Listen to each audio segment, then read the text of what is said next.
जय हिंद दोस्तों। मैं हूं प्रभात और आप सभी अभ्यर्थियों का पीसीएस शिक्षा के इस प्लेटफॉर्म पे हार्दिक अभिनंदन करता हूं। दोस्तों, तो अभी तक इससे पहले की वीडियो में मैं आपके लिए करंट अफेयर्स का पूरा सेगमेंट लेकर चल रहा था, जहां हम लोगों ने प्रतियोगिता दर्पण के विभिन्न आयामों को कवर किया है और कर रहे हैं। अब दूसरे एंड पे हमने यहाँ पे अब राज व्यवस्था अर्थात इंडियन कॉन्स्टिट्यूशन को लेकर हम चलने वाले हैं। आज से इस इंडियन कॉन्स्टिट्यूशन को मैं शुरू कर रहा हूँ और ये सीरीज हम लोग यहाँ पे प्रश्नों के माध्यम से हम यहाँ पे भारतीय शासन व्यवस्था की राज व्यवस्था के विभिन्न फैक्ट को जानने का प्रयास करेंगे और ये पूरा सीरीज आपके प्रीलिम्स और मेंस दोनों के लिए ही अत्यंत उपयोगी साबित हो सकता है। इसके जो कंटेंट लिए गए हैं वो कंटेंट आप देख पा रहे हैं। किसी भी पीसीएस लेवल के एग्जामिनेशन के लिए जो सबसे ज़्यादा इम्पॉर्टेंट होता है वो है आपका घटना चक्र का प्रश्न। घटना चक्र आपको मालूम है कि ये पूरे जितने भी आयोग हैं उसका क्वेश्चन बैंक है और इसको बिना पढ़े आप एग्जामिनेशन में जाके नहीं बैठ सकते हैं। तो इसलिए घटना चक्र के प्रश्नों को पढ़ना अत्यंत ही ज़रूरी है और इसलिए ज़रूरी है क्योंकि ये आपके तैयारी को बांधता है, एक बाउंड्री प्रदान करता है। पीसीएस लेवल के एग्जामिनेशन में सिविल सर्विसेज के लिए सबसे ज़्यादा ज़रूरी है कि आप क्या न पढ़ें। तो यहाँ पे हम लोग प्रश्नों के माध्यम से पूरे कॉन्सेप्ट को समझेंगे, प्रश्नों को देखेंगे। इसके अलावा एक और महत्वपूर्ण किताब जो कॉम्पिटिटिव बुक है परीक्षा वाणी, इसके भी कुछ तथ्यों को हमने यहाँ पे शामिल किया है ताकि आपको एक कंप्लीट कॉन्सेप्ट मिल सके। तो आइए दोस्तों, अब प्रारंभ करते हैं अपने इस कार्यक्रम को और चलते हैं। तो पहले चैप्टर की तरफ हम चल रहे हैं। सबसे पहले हमारे जो भी मित्र इस चैनल को देख रहे हैं तो वो निश्चित रूप से अपने लिए इस चैनल को सब्सक्राइब कर ले और इसे आगे भी बढ़ाने का प्रयास करें यदि आपको लगता है कि ये वीडियो आपके लिए इन्फॉर्मेटिव है। चलिए, तो संविधान की जब हम बात करें तो संविधान निश्चित रूप से हम लोग सबसे पहले चर्चा हम लोग कहाँ करते हैं तो संविधान के संवैधानिक विकास की चर्चा कैसे हुई। जो कि भारत, आपको याद है कि भारत में डेमोक्रेसी नहीं था। भारत में क्या था, पहले राजतंत्र था, है ना। जब ब्रिटिशर्स यहाँ पे आए तो भारत में क्या था, राजतंत्र था और राजतंत्र के पास अपना कोई भी लिखित संविधान नहीं हुआ करता था। लिखित संविधान की इनके पास क्या थी, कोई भी प्रावधान नहीं था। तो जब ब्रिटिश जैसे जैसे भारत में आए और जैसे जैसे उन्होंने विकास किया अपना यहाँ पे, वैसे वैसे अब वो, चूँकि इंग्लैंड में उस समय तक संविधान का विकास हो चुका था और यहाँ से अंग्रेज़ों ने भारत में वो सारे संविधान को लाना शुरू किया और धीरे धीरे अंत में यही संविधान विकसित होकर हमारे लिए एक इंडियन कॉन्स्टिट्यूशन का रूप धारण कर लेता है, जिसके नींव पे ही आज हमारा देश अपना 75वां वर्षगांठ मना रहा है। तो आइए एक एक करके प्रारंभ करते हैं। प्रश्नों को लेने से पहले सबसे पहले मैं ज़रा इसके बैकग्राउंड के बारे में समझाने का प्रयास करता हूँ। भारतीय संवैधानिक विकास को यदि आप देखेंगे तो इसको दो भागों में बांटकर देख सकते हैं। जो संवैधानिक विकास हुआ उसको दो भागों में बांटकर देख सकते हैं। एक पहला जो काल है वो 1773 से लेकर 1853 ईस्वी का है। ये उस समय के सारे आज्ञा पत्र हैं, ये उस समय के सभी आज्ञा पत्र हैं जो ब्रिटेन की सरकार द्वारा यहाँ पे कंपनी को दिए गए थे और इसको हम चार्टर एक्ट के नाम से जानते हैं। चार्टर एक्ट को हिंदी में आदेश पत्र कहा जाता है।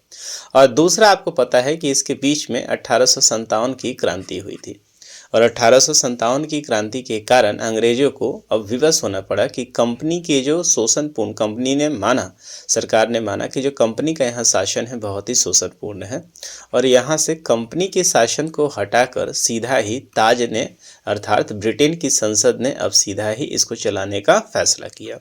और उसके बाद जो कॉन्स्टिट्यूशन डेवलपमेंट हुए भारत में उसको हम लोग दूसरे संदर्भ में देख सकते हैं, जिसको हम लोग ब्रिटिश क्राउन के अंतर्गत भारत में हुए संवैधानिक विकास के अंदर देखते हैं और यहाँ हम लोग 1858 से लेकर 1947 के बीच में इसका अध्ययन करेंगे।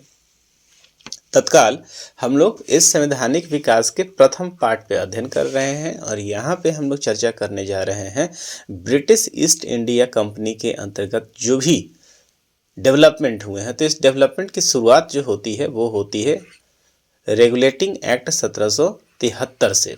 हालांकि आप यदि और भी डेप्थ में जाएंगे तो रेगुलेटिंग एक्ट 1773 से इसका प्रारंभ भारत में जरूर होता है, लेकिन चूंकि ये कहानी है कंपनी की, ईस्ट इंडिया कंपनी की, जो भारत में आती है और भारत में धीरे धीरे अपने व्यापार को फैलाती है और एक दिन भारत को ही उपनिवेश बना लेती है। तो इसकी शुरुआत होती है विशेषतः यदि आप चार्टर एक्ट को देते हैं तो चार्टर एक्ट को हिंदी में आज्ञा पत्र कहा जाता है और आज्ञा पत्र ब्रिटेन के सरकार के द्वारा जारी की जाती थी। तो 1600 ईस्वी में यदि आप याद करें तो 1599 जब यूरोप में पूरी तरह से पुनर्जागरण हो गया था और पुर्तगाली भारत में आकर काफ़ी अच्छा प्रॉफिट, वास्को डी गामा में बताया कि यहाँ पे काफ़ी प्रॉफिट है, और वो 1498 ईस्वी से लेकर 1600 लगभग 100 वर्षों तक भारत से काफ़ी ज़्यादा संपत्ति ले जा चुके थे। इसी चीज़ से उत्साहित होकर अब यूके अर्थात ब्रिटेन ने भी ये फैसला किया कि वो भारत की तरफ अब कूच करेंगे। भारत में जो है बहुत संपत्ति है तो भारत की तरफ चलते हैं और मसालों के व्यापार के लिए लोग यहाँ आना चाहते थे। अंततः इसी चीज़ को ध्यान में रखते हुए सन 1600 ईस्वी में, इसको याद रखेंगे, पहला फेज यहीं से शुरू होता है। 1600 ईस्वी में ब्रिटेन की संसद के द्वारा एक चार्टर एक्ट पास किया गया, एक चार्टर पास किया गया है ना। 1600 ईस्वी में एक चार्टर पास किया गया जिसको हम लोग 1600 ईस्वी का राजलेख है, और इसी चार्टर में ये बताया गया, और ये भारत के लिए विशेषता, जब भारत के लिए कंपनी चल रही थी उस समय चार्टर दिया गया, और इस समय जो सत्ता में थी वो महारानी एलिजाबेथ हुआ करती थी।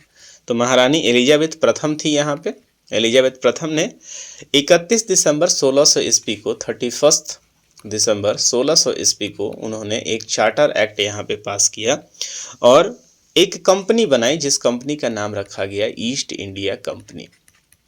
ईस्ट इंडिया कंपनी, उस कंपनी का इन्होंने नाम लिखा और उसको कहा कि आप पूर्व में जाकर व्यापार कर सकते हैं। इस कंपनी ने अपने लिए जो धन जमा किया था, इस कंपनी ने कई यहाँ के जो पूंजीपति वर्ग थे वो लोग मिलके एक संस्था बनाते हैं और कुल मिला के 30,133 पाउंड आप देखेंगे कि इन्होंने राशि जमा की और चल पड़े ये लोग ईस्ट की तरफ व्यापार करने के लिए। इस समय यदि आप देखेंगे तो 217 भागीदार उस समय इस कंपनी में थे, ईस्ट इंडिया कंपनी में, और इनका अपना एक गवर्नर हुआ करता था। साथ ही साथ आप देखेंगे तो 24 इसके अन्य सदस्य हुए करते थे, मतलब 1+24 का आप कह सकते हैं। इसके बाद इन्होंने अपना गवर्नर, अपना एक परिषद भी बनाया था और इस परिषद को मुख्य रूप से कहा जाता है, इस परिषद को यदि आप देखेंगे तो कोर्ट ऑफ डायरेक्टर की संज्ञा दी गई।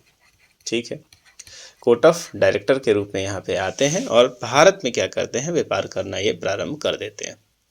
इसके बाद आप देखेंगे कि सन 1726 में, सन 1700 के बाद 1726 ईस्वी में एक बार फिर से एक चार्टर एक्ट ये लोग पास करते हैं। 1726 स्थिति बहुत हद तक क्लियर हो गई थी, अभी तक ये लोग व्यापारी कर रहे थे, और चूंकि भारत में औरंगजेब की मृत्यु हो गई थी, इसके बाद इन्होंने भारत की कमजोरियों को पढ़ लिया था और ये इस बात को समझ गए कि अब हम लोग धीरे धीरे काफ़ी आगे बढ़ सकते हैं। इसी के संदर्भ में इन्होंने अपनी प्रेसिडेंसी स्थापित की थी और 1726 के राजलेख में ब्रिटिश संविधान ने कहा कि अब आप कोलकाता, मुंबई और मद्रास, इसको याद रखेंगे आप, कोलकाता, मुंबई और मद्रास, ये तीनों ही प्रेसिडेंसी इस समय तक सेटअप हो चुकी थी और इस तीनों ही प्रेसिडेंसी के राज्यपालों को वहाँ से संबंधित कानून बनाने की आज्ञा इनको दे दी गई।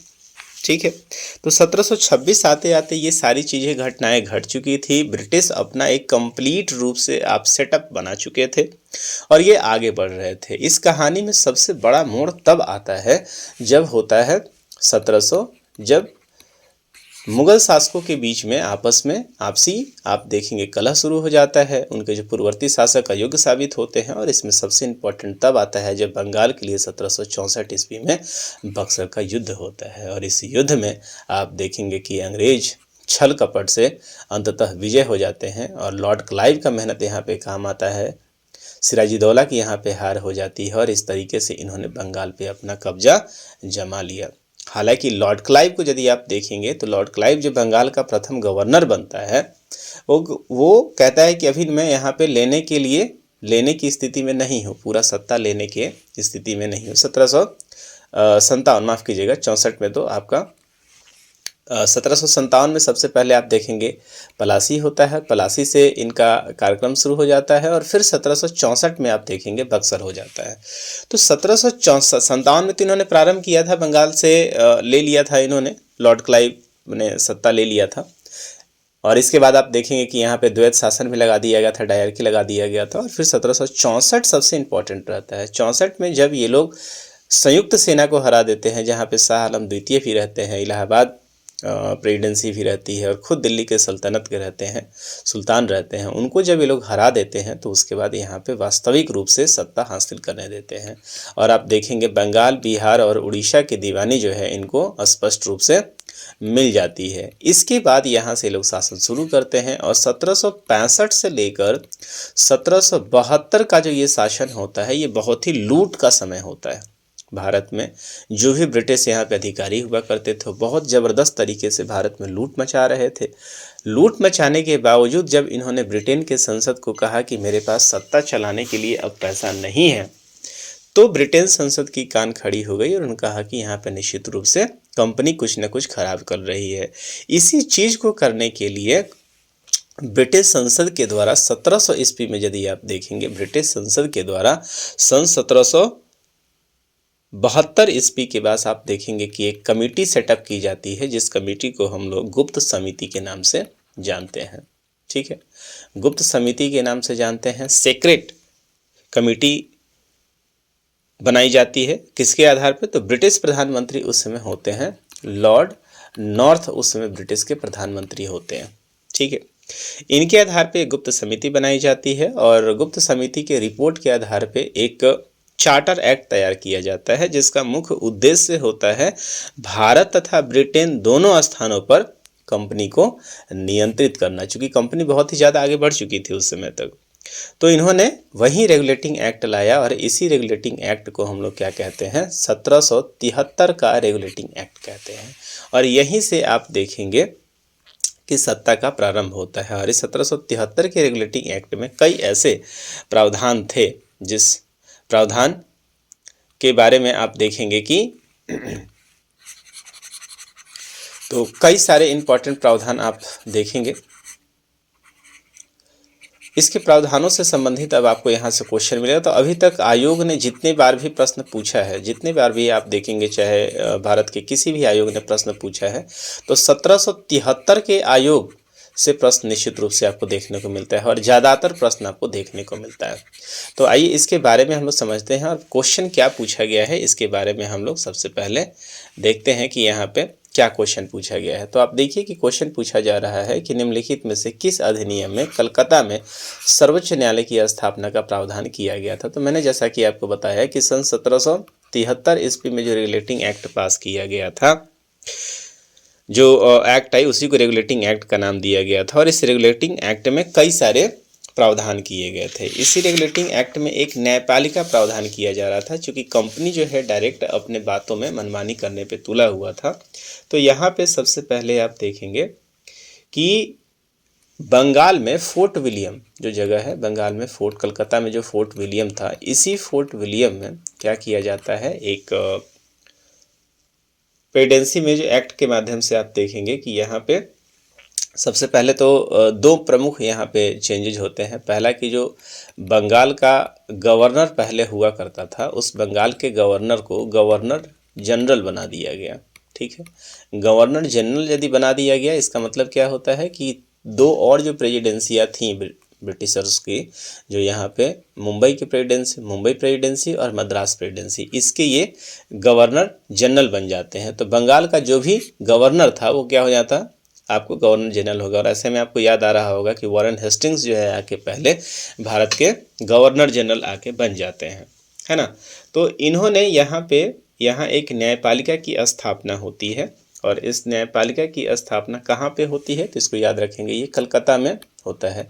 और इसको औपनिवेशिक शासनकाल का सुप्रीम कोर्ट कहा जाता है, आज का सुप्रीम कोर्ट नहीं। ये क्वेश्चन बार बार कंफ्यूज करता है। तो यदि आपसे पूछा जाएगा कि औपनिवेशिक काल के अंदर का सुप्रीम कोर्ट कहाँ स्थापित हुआ था, तो ये सुप्रीम कोर्ट कलकत्ता में स्थापित हुआ था। और उस समय जो सुप्रीम कोर्ट के स्थापना हुई, उसके जो चीफ थे, है ना, उसके जो चीफ थे, उसके या मुख्य न्यायाधीश आप इनको कहिए, सर एलिजा इम्पे इनका नाम था। ठीक है, सर एलिजा इम्पे ये इनका नाम था। और ये यहाँ पे अब संभालते हैं। इनके साथ हालांकि 3 और मेंबर हुआ करते थे। इस मेंबरों का जो नाम था चेम्बर्स, लिमस्टर एंड हाइड। ठीक है, इस चीज़ को याद रखेंगे आप। चेम्बर्स इनका नाम था, लिम्बस्टर इनका नाम था और हाइड इनका नाम था। तो 3 अन्य सदस्य इसमें हुआ करते थे। तो प्रश्नों को हम देखें। प्रश्न यहाँ पे क्या पूछा गया है कि निम्नलिखित में से किस अधिनियम में कलकत्ता में सर्वोच्च न्यायालय की स्थापना का प्रावधान किया गया था। सही उत्तर आपका हो जाएगा रेगुलेटिंग एक्ट 1773। इसको पूछा गया है यूपीपीसीएस में 2010 में इस प्रश्न को पूछा गया है। अगले प्रश्न की तरफ चलते हैं। सर्वोच्च न्यायालय की स्थापना के संबंध में निम्नलिखित में से कौन सा कथन सही है या है ना। तो सर्वोच्च न्यायालय, अगेन यहाँ पे सर्वोच्च न्यायालय, यहाँ वाला भारत वाला सर्वोच्च न्यायालय की बात नहीं की जा रही है। तो जैसा कि मैंने आपको बताया, पहले सेंटेंस को देखें, एक्ट स्टेटमेंट को देखें, तो कलकत्ता में सर्वोच्च न्यायालय की स्थापना सन 1773 के रेगुलेटिंग एक्ट के माध्यम से की गई थी। बिल्कुल सही है ये।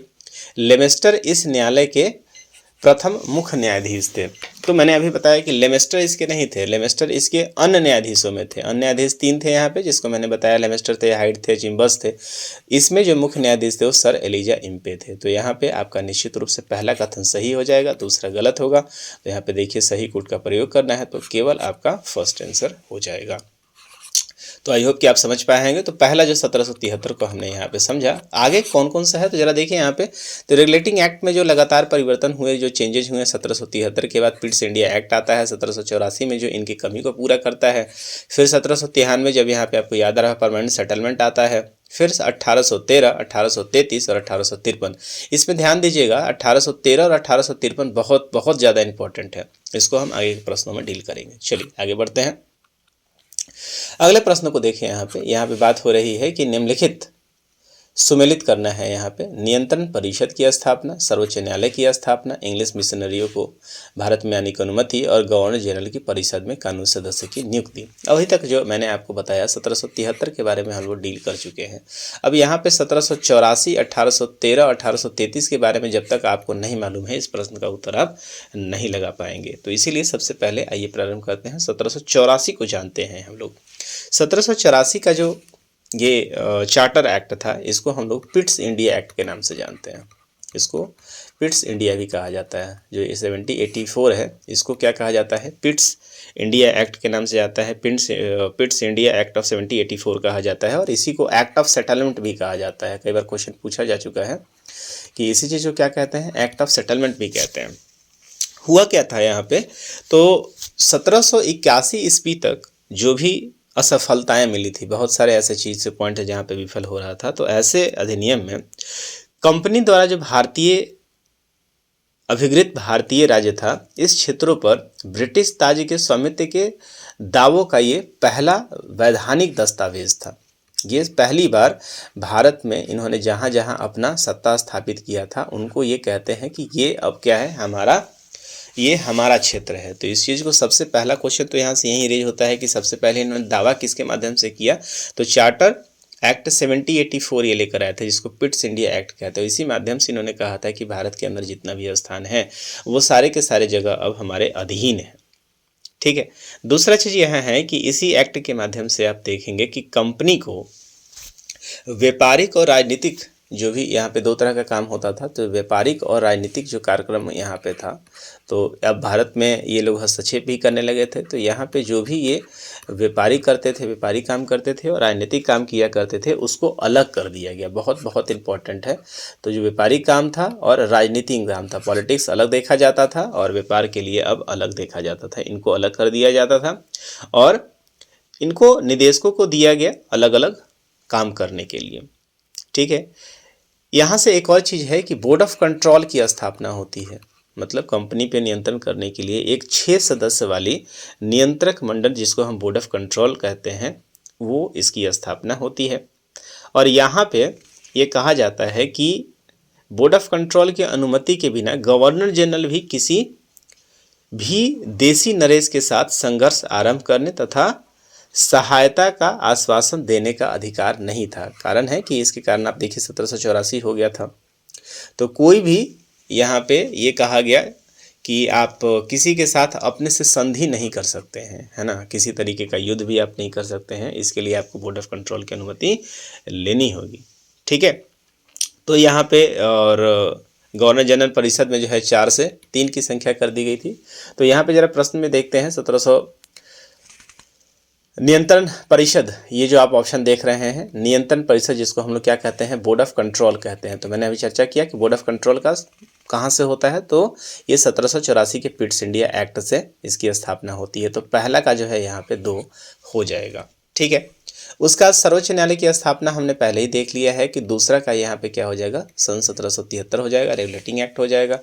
इंग्लिश मिशनरियों को भारत में आगमन करने से पहले 1813 और 1833 को जानना बहुत ही जरूरी है, क्योंकि 1813 और 1833 में आप देखेंगे कि सबसे ज़्यादा, ऐसे तो बाद में डिटेल्स देखेंगे, लेकिन 1813 का जो संसद जो था वो काफ़ी इम्पोर्टेंट किस क्षेत्र में था, चार्टर एक्ट। तो सबसे पहले आप देखेंगे कि यहाँ पे भारत में शिक्षा के लिए 1 लाख रुपए का प्रावधान करने का प्रावधान था। 1 लाख रुपए कंपनी को बोला गया कि भारत में कम से कम 1 लाख रुपए जो है आप खर्च करेंगे। तो उस समय के माध्यम से 1 लाख रुपए बहुत बड़ी राशि हुई करती थी। इसको कई बार बीपीएससी ने भी पूछा है और कई सारे कंपनियों ने कई सारे जगह ये पूछे गए हैं 1813 वाले रेगुलेटिंग एक्ट में। हालांकि अगले 20 वर्षों तक इसके ऊपर कोई भी काम नहीं होता है। सबसे बड़ी बात यह है कि ऐसे का ऐसे धरा रह जाता है, लेकिन बाद में इसके ऊपर मैकाले समिति बैठती है, इसके ऊपर काम होता है। इसी एक्ट के माध्यम से ईसाई मिशनरियों को भारत में आने की आज्ञा दे दी जाती है कि आप आइए, अपना प्रचार प्रसार कीजिए और धर्म का प्रचार कीजिए। सबसे इम्पोर्टेंट बात कि इस एक्ट के माध्यम से चीन के साथ जो व्यापार होता था, जो आप देखिए कि ब्रिटिश का जो व्यापार का एक अधिकार था उसको क्या कर दिया जाता है, समाप्त कर दिया जाता है। कंपनी के एक अधिकार को समाप्त कर दिया जाता है और यहाँ पे चीन के साथ व्यापार और चाय के व्यापार के, चीन के साथ जो व्यापार हुआ करता था और चाय का जो व्यापार हुआ करता था भारत में, सिर्फ इसी 2 चीज़ों के ऊपर अब क्या कर रहा था, कंपनी का एक अधिकार रह गया था। ठीक है, तो कंपनी के ऊपर कुल मिला के नकेल कसे जाने की बात कही जा रही है। और फिर इसके बाद आप देखें कि स्थानीय स्वायत्त शासित संस्थाओं को करारोपण का भी अधिकार दिया गया था। तो बहुत बहुत इम्पॉर्टेंट है कि इसी समय आप देखेंगे कि जो भी लोकल बॉडीज़ थे उनको कर लगाने का दिया गया था। ठीक है, फिर आता है 1813 के बाद देखेंगे 1833 का एक्ट भी आगे हम डील में पढ़ेंगे, लेकिन सबसे इसको एकीकरण के लिए जाना जाता है। इस समय जो बंगाल का गवर्नर जनरल कहा जाता था उसको भारत का गवर्नर जनरल बना दिया जाता है, नाम बदला जाता है। और कंप्लीट रूप से आप देखेंगे एक केंद्रीकरण करता है और विधि निर्माण की शक्ति यहाँ पे विधि सदस्यों का भी काम आता है। चूँकि इसके पहले आप देखेंगे कि मैकाले समिति गठित हुई थी, आप तत्काल यहाँ पे देख लें, फिर आगे हम इसको डिस्कस करेंगे। तो इंग्लिश मिशनरियों का आने का आगे कहाँ से होता है, तो 1813 में होता है और गवर्नर जनरल की परिषद में कानूनी सदस्य की नियुक्ति जो है वो चार्टर एक्ट अधिनियम 1833 के माध्यम से होता है। तो सही उत्तर हो जाएगा यहाँ हमारा ऑप्शन नंबर बी। आगे बढ़ते हैं।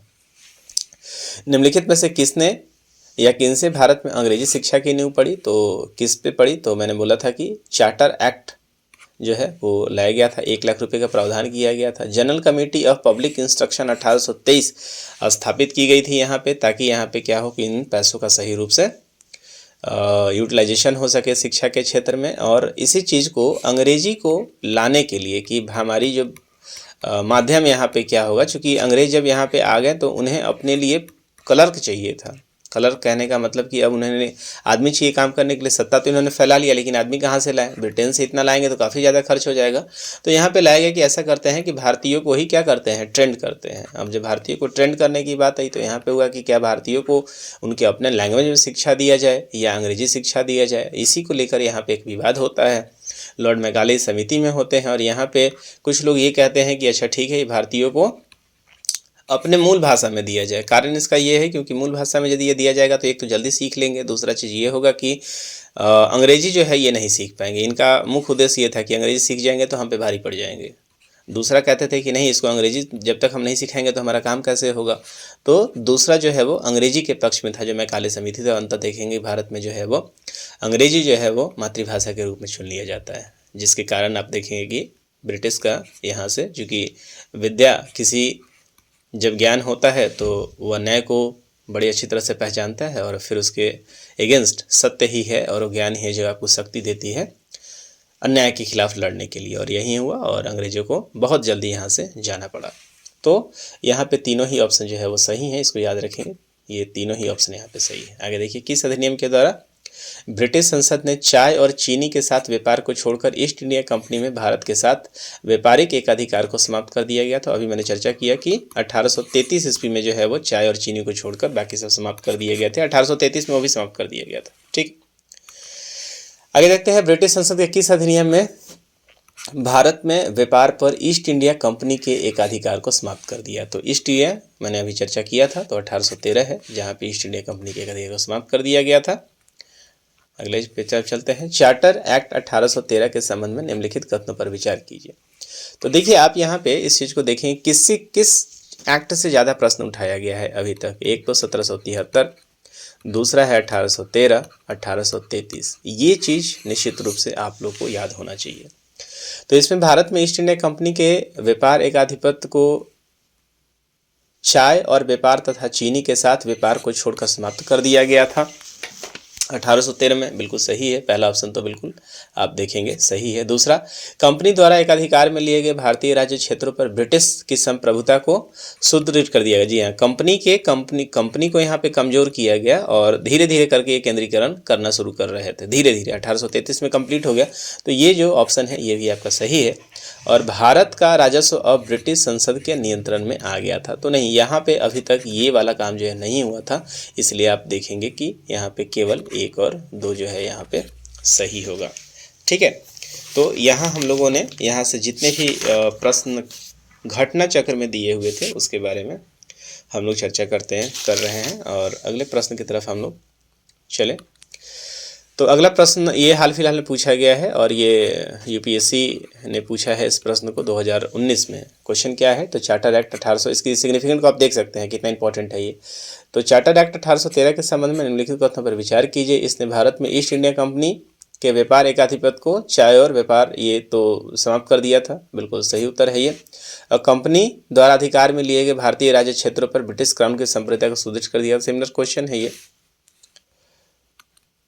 8 नंबर को देखते हैं, भारतवासियों को अपने देश के प्रशासन में कुछ हिस्सा लेना संभव बनाया था। तो ये कब हुआ था? भारतवासियों ने किस अधिनियम के माध्यम से बनाया था? तो ये 1833 था। किस अधिनियम ने भारतवासियों को अपने देश में प्रशासन के लिए कुछ हिस्सा जो है वो लेना संभव बना दिया गया था? तो कैसे हुआ था? 1833 का जो रेगुलेटिंग एक्ट था, तो इसमें हुआ क्या था? सबसे इम्पोर्टेंट जो थी इसमें एक धारा था, जो धारा की संख्या थी 87। और इस 87 धारा में ये कहा गया था कि किसी भी भारतीय अथवा क्राउन की देशज प्रजा, जो यहाँ की स्वदेशी प्रजा है, उसको उनके धर्म, उसको अपने वंशानुक्रम, मतलब उसको धर्म, वंश, वर्ण और जाति, इन सभी के आधार पे कंपनी कोई भेदभाव नहीं करेगी कोई भी पोस्ट देने में, है ना। मतलब किसी तरह का डिस्क्रिमिनेशन नहीं किया जाएगा, क्योंकि यहाँ पे हिंदी हो गया था, लोगों को नौकरी मिल रही थी। तो ये सारी चीज़ें जो है इनको समानता, आप इसी को आप देखेंगे आज के डेट में कि जब हमारा कॉन्स्टिट्यूशन बना है तो फंडामेंटल राइट्स के अंदर आप देखेंगे, डीपीएसपी के अंदर में भी देखेंगे कि ना तो राज्य कोई भारत में कोई भेदभाव करेगा, और हम लोग समानता के अंदर राइट टू इक्वलिटी के अंतर्गत इसको हम लोग देख सकते हैं, जो यही चीज़ें आगे जाकर डेवलप होती हैं। तो ये चार्टर एक्ट 1833 में इस चीज़ को क्या कर दिया गया था? बताया गया था। ठीक है, इसको यूपीपीसीएस ने 2012 ने अपने परीक्षा में पूछा है। आगे देखते हैं। देखिए घटना चक्र में तो खैर 7 से 8 प्रश्न ही दिए हुए हैं, लेकिन इसके अलावा एक और किताब है जिसको हम लोग, एक और महत्वपूर्ण किताब है जिसको हम लोग परीक्षावाणी के नाम से जानते हैं। परीक्षावाणी भी पीसीएस की तैयारी में या जो भी उच्च स्तर की तैयारी है उनके लिए बहुत बहुत इंपॉर्टेंट किताब है। वहाँ कुछ फैक्ट दिए हैं, इस फैक्ट को यहाँ पे हम आपको जो कि 1773 से लेकर अब आप देखेंगे 1853 के बीच का फैक्ट है, पहले से समझते हैं क्या क्या है। तो भारत में ईस्ट इंडिया कंपनी की स्थापना किस चार्टर एक्ट के द्वारा किया गया था? 1600 ईस्वी का चार्टर एक्ट था, मैंने समझा दिया था। यहाँ पे क्या दिया गया था? परमिशन दिया गया था कि जाइए पूर्व की तरफ व्यापार कीजिए। महारानी एलिजाबेथ ने ईस्ट इंडिया कंपनी की स्थापना कर किसकी अध्यक्षता में पूर्वी देशों में व्यापार करने की आज्ञा प्रदान की थी? तो ये लॉर्ड मेयर वहाँ के क्या हुआ करते थे, लॉर्ड मेयर था, ये अध्यक्षता कर रहे थे उस कमेटी की जिसने इनको परमिशन दिया था। ईस्ट इंडिया कंपनी ने भारत में अपना कार्य कहाँ से प्रारंभ किया था? तो ये जब भारत में आते हैं तो इन्हें अपना जो पहला जब फैक्ट्री स्थापित करते हैं, ऐसे मसूलीपट्टनम में अस्थायी रूप से करते हैं, जबकि वो करना चाहते थे सूरत में। तो अंततः ये 1713 ईस्वी के आसपास सूरत में अपना क्या करते हैं, फैक्ट्री स्थापित कर लेते हैं। ठीक है, 1608 में तो ये आते ही हैं। और उसके बाद आप देखते हैं कि पहला फैक्ट्री जो है ये कहाँ पे करते हैं, 1600 के आस, तो यहाँ पे सूरत में स्थापित करते हैं। आंग्ल भारतीय विधि संहिताओं के निर्माण एवं विकास की नींव कहाँ से पड़ती है? तो 1600 के चार्टर एक्ट से ही इसकी नींव पड़ जाती है। इंग्लैंड स्थित कंपनी के बोर्ड ऑफ डायरेक्टर में विधि निर्माण का अधिकार किस राजलेख के द्वारा लाया गया था? तो ये 1726 के राजलेख द्वारा, मैंने सेकेंड वाला जो बताया था वहाँ पे इनको तीनों ही प्रेसिडेंसी के लिए कानून बनाने का, इनके राज्यपाल को कानून बनाने का अधिकार मिल गया था। और किस अधिनियम द्वारा कंपनी के गवर्नर जनरल का पद सृजित किया गया था? बहुत इंपॉर्टेंट है। तो जैसा कि बंगाल का गवर्नर था उसको क्या बना दिया जाता है, बंगाल का गवर्नर जनरल बना दिया जाता है। और ऐसे आधार पे बंगाल का जो प्रथम गवर्नर होते हैं कौन होते हैं? लॉर्ड क्लाइव होता है। और 1773 में जब गवर्नर जनरल बनता है तो उसको क्या कहते हैं हम लोग? गवर्नर जनरल कहते हैं, है ना। और वारेन हेस्टिंग्स जो है वो पहले गवर्नर जनरल बनते हैं, इस चीज को याद रखेंगे। अगले फैक्ट में देखें, किस एक्ट के द्वारा सर्वोच्च न्यायालय की अधिकारिता से गवर्नर जनरल इन काउंसिल को मुक्त कर दिया जाता है? तो ये 78 का जो है सेटलमेंट एक्ट, जिसको पिट्स इंडिया एक्ट भी कहते हैं, इस चीज को याद रखेंगे। सर्वोच्च न्यायालय की राजस्व अधिकारिता को किस एक्ट द्वारा समाप्त किया जाता है? तो ये 71 का एक्ट होता है। सर्वोच्च दूसरा चीज है, ये राजस्व वाला जो है ये कंपनी को अब दे दिया जाता है, इस चीज को याद रखेंगे, गवर्नर जनरल के पास आ जाता है ये। सर्वप्रथम किस गवर्नर जनरल को तथा किस अधिनियम द्वारा गवर्नर जनरल तथा मुख्य सेनापति दोनों की शक्तियां प्राप्त होती हैं? तो 1786 का अधिनियम था, जहां पे गवर्नर जनरल को मुख्य सेनापति का भी मिल जाता है और वारेन हेस्टिंग्स उसमें रहते हैं। किस अधिनियम के द्वारा कंपनी के व्यापारिक एवं राजनीतिक कार्यों को एक दूसरे से अलग किया जाता है? चर्चा हम लोग कर चुके हैं, पिट्स इंडिया एक्ट 1784। कंपनी के कर्मचारियों को उपहार लेने प्रतिबंध, सिमिलर 1784 है।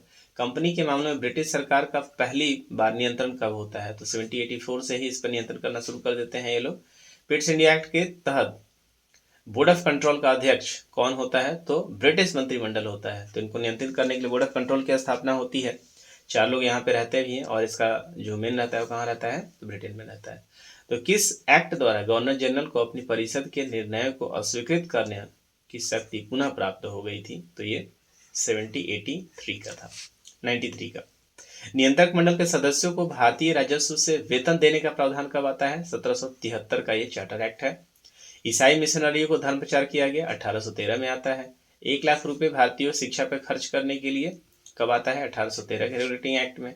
भारत में आकर बसने तथा व्यापार करने के लिए आने वाले अंग्रेजों को लाइसेंस लेना किस चार्टर के द्वारा अनिवार्य किया गया था? सिमिलर एक्ट है 1813। किस अधिनियम द्वारा गवर्नर जनरल के सदस्यों की संख्या 4 से 3 की गई थी? तो ये 1784 था, पिट्स इंडिया एक्ट। आगे देखें, और महत्वपूर्ण क्वेश्चन है। तो मुख्य सेनापति का गवर्नर जनरल की परिषद की स्वतः ही सदस्य होने का अधिकार कब समाप्त हो गया था? तो मुख्य सेनापति का गवर्नर जनरल की परिषद का स्वतः ही सदस्य जो होता था, जो गवर्नर जनरल होगा वो स्वतः ही क्या हो जाता था? वो आपका मुख्य सेनापति होता था। कब का है? 1793 का ये एक्ट है। तो ईस्ट इंडिया कंपनी के व्यापारिक एकाधिकार को किस अधिनियम के द्वारा समाप्त किया गया था? 1813 में इसको प्रतिबंधित किया गया था, मतलब केवल चीन और चाय वाला व्यापार था, और 33 में समाप्त कर दिया गया। भारत का प्रथम गवर्नर जनरल कौन था? तो इस चीज को याद रखेंगे। 13 के बाद जब केंद्रीकरण हो रहा था तो अभी तक जो बंगाल का गवर्नर जनरल हुआ करता था उसको अब भारत का क्या कर दिया गया? भारत का गवर्नर जनरल कर दिया, शब्द बदला गया। और ऐसे में लॉर्ड विलियम बेंटिक जो है भारत के प्रथम गवर्नर जनरल बनते हैं, इसको याद रखेंगे। किस अधिनियम के द्वारा गवर्नर जनरल की परिषद में विधि सदस्य की नियुक्ति हुई थी? तो सिमिलर है 1833 में।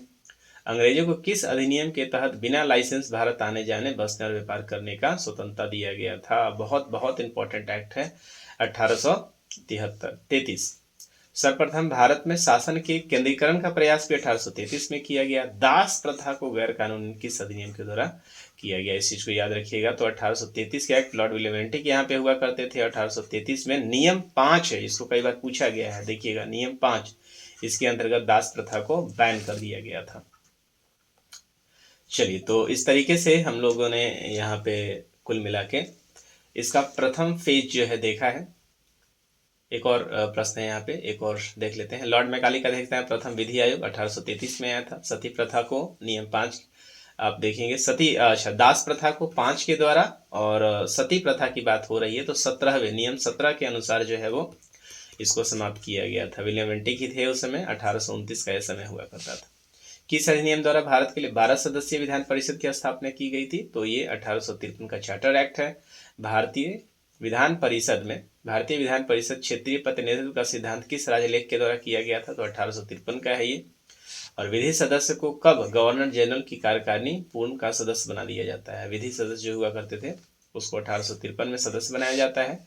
और कर्मचारी की नियुक्ति के लिए प्रतियोगी परीक्षा को आधार किस अधिनियम के द्वारा बनाया जाता है? ये कई बार क्वेश्चन पूछा गया है, तो इसको एकदम रट ले आप कि जो 1853 था, मतलब 1857 के ठीक पहले वाला जो चार्टर एक्ट था, उसमें पहली बार जो यहाँ पे पहले जो गवर्नर आते थे उनके लिए कोई प्रतियोगी परीक्षा नहीं हुआ करती थी। तो अब यहाँ पे ये तय हो गया कि यहाँ पे कोई भी कर्मचारी जो कंपनी रख रही थी उसके लिए क्या होता था, एक IAS लेवल का एग्जाम होता था यहाँ पे, जो बाद में आप देखेंगे सिविल सर्विसेज भारत में आयोजित होना शुरू हुआ। तो इसका कई बार यहाँ पे जिक्र मिलता है। और पहली बार प्रतियोगी परीक्षा के लिए आप देखेंगे कि ये एक्ट लाया गया था कि 1853 में कोई भी जो अधिकारी यहाँ बनेंगे वो अब प्रतियोगी परीक्षा, खुली प्रतियोगी परीक्षा के आधार पर बनेंगे। ठीक है, तो यहाँ तक हम लोगों ने कवर किया कि फर्स्ट फेज था ये, और फर्स्ट फेज में हम लोगों ने यहाँ पे कवर कर लिया है कि किस तरीके से भारतीय स्वतंत्रता विकास का हम लोगों ने पहला फेज यहाँ पे कवर कर लिया है। और इसके बाद जो अगला फेज हम लोग लेकर आएंगे वो सबसे इम्पोर्टेंट होगा, और वहाँ पे हम लोग 1858 से लेकर 1947 तक का संविधान के विकास की पूरी कहानी पढ़ेंगे। और हम लोग यहाँ देखेंगे किस तरीके से भारत स्वतंत्र होता है और अपना कॉन्स्टिट्यूशन बनाता है, किस तरीके से प्रस्तावना बनता है, संसदीय समिति बनती है। तो तमाम तरह के फैक्ट हैं, और यहाँ कोई भी एग्जामिनेशन है यहाँ से आप कम से कम 2 से 3 प्रश्न आप जरूर देखेंगे। तो कैसा लगा आपको ये पूरा का पूरा ये वीडियो? यदि आपको लगता है कि आपके लिए इन्फॉर्मेटिव है, आपके तैयारी में कारगर है, तो निश्चित रूप से आप अपने दोस्तों में इसको शेयर भी करें और लोगों तक पहुंचाएं यहाँ पे, ताकि वैसे लोग जिनके पास साधन नहीं है, बुक्स अच्छी तरह से कलेक्ट, या जो नए तैयारी करने वाले हैं उनकी भी मदद हो सके। तो इसी के साथ मैं यहाँ पे आपसे अपने इस लेक्चर को विराम देता हूँ, और मिलेंगे हम आपसे अगले लेक्चर में, जहाँ हम लोग संवैधानिक विकास पार्ट 2 लेकर आएंगे। तब तक के लिए जय हिंद।